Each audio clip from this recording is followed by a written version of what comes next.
ఓం శ్రీకృష్ణ పరబ్రహ్మణే నమః. శ్రీమద్భగవద్గీత 3వ అధ్యాయము కర్మయోగము 25వ శ్లోకము. ఓం సక్తాః కర్మణ్య విద్వాంసో యథా కుర్వంతి భారత కుర్యాద్విద్వాంస్తథా సక్తః చికీర్షుర్లోక సంగ్రహం.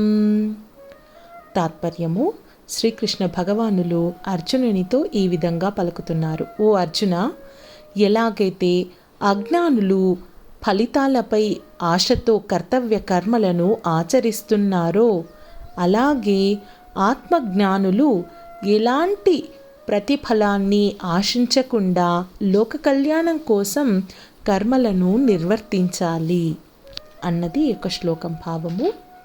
సర్వం శ్రీకృష్ణ పరబ్రహ్మ పాదార్పణమస్తు. హరి ఓం తత్సత్.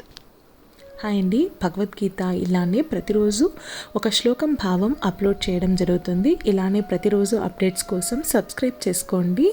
అలానే ఈ శ్లోకం భావం అర్థమైతే ఒక లైక్ ఇవ్వండి. హరే కృష్ణ.